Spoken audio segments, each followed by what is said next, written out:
RS Agarwal नवीन अंक गणित का क्वेश्चन नंबर 18 क्या कहता है? ए बी की तुलना में 3 गुना अधिक कार्यकुशल है। ए जो है बी की तुलना में 3 गुना अधिक कार्यकुशल है, यानी कि ए 3 काम करता है तो बी कितना काम करेगा? 1 काम करेगा। और अगर हम समय का बात कर ले तो समय का जो रेशियो होता है वो उनकी क्षमता का उल्टा होता है। तो इसको अगर 1 समय लगता है तो इसको कितना लगेगा? 3 समय लगेगा। अब क्या कहता है? अतएव वह किसी कार्य को बी की तुलना में 60 दिन कम समय में पूरा करता है। मतलब ए को बी से 60 दिन कम समय लगता है। अगर हम यहाँ पर देख ले तो बी ए जो है वो बी से कितना कम है? 2 कम है। और क्वेश्चन में कह रहा है 60 कम है, तो इसको हम लोग काट देते हैं तो कितना आ जाता है? 30, यानी कि 1 बराबर कितना आ गया? 30 दिन आ गया। यानी कि ए जो है वो काम को कितने दिन में पूरा करेगा? 30 दिन में करेगा, जबकि बी जो है वो उस काम को करने में कितने दिन लगा? 30 या 90 दिन लगाएगा। अब आपको बताना ये है कि दोनों मिल करके इस काम को कितने दिनों में समाप्त करेगा। तो इसको बनाने का दो तरीके, एक फॉर्मूला है और एक बिना फॉर्मूला। बिना फॉर्मूला में हम लोगों को एलसीएम निकालना होगा, तो 90 और 30 का एलसीएम कितना हो गया? 90। अब हमको ये मानकर चलना होगा कि टोटल काम कितना है? 90 यूनिट का काम है।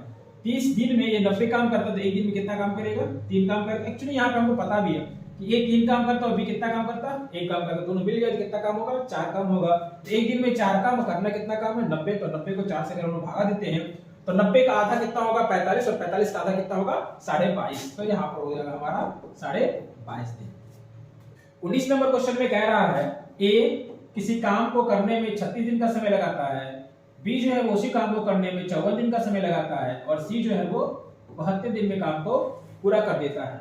दोनों काम को साथ करना शुरू करते हैं, लेकिन ए जो है वो काम को 8 दिन पहले छोड़कर चला जाता है, जबकि बी जो है वो 12 दिन पहले काम को छोड़कर चला जाता है। तो आपको बताना ये है कि सी कितने दिनों तक काम किया। तो काम जब तक चला सी ने काम किया। तो इस तरह का क्वेश्चन को बनाने के लिए सिंपली हमको क्या करना होगा? इन तीनों का एलसीएम निकालना होगा, जो कितना होगा? तो 216 होगा।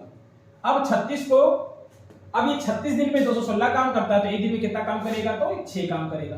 अब ये 54 दिन में 216 काम करता है, एक दिन में कितना काम करेगा? 4 काम करेगा। ये 72 दिन में 216 काम करता है, एक दिन में कितना काम करेगा? 3 काम करेगा। ये मिल जाए तो एक दिन में कितना काम हो जाएगा? 13 काम हो जाएगा। अब हमको यहाँ पर करना क्या है? ए जो है वो 8 दिन कम काम किया था, तो 8 दिन में ये कितना काम करता? तो एक दिन में ये 6 कर रहा है, तो 8 दिन में कितना करता? तो 48 काम करता। उसी तरह से बी एक दिन में 4 काम कर रहा है, तो 12 दिन में कितना काम करता? तो 48 काम करता। तो इन सबको अगर हम लोग जोड़ देंगे तो हमारा ये हो जाएगा आपका 96। अब 216 में 96 जोड़ा जाए तो कितना हो जाएगा हमारा? 312 हो जाएगा। अब आपको करना क्या है? 13 से इसको भागा दे देना है। तो ये हो गया आपका 13 दूना का 26, 13 चौके 52, यानी कि 24 दिन, जो कि हमारा ऑप्शन नंबर द है।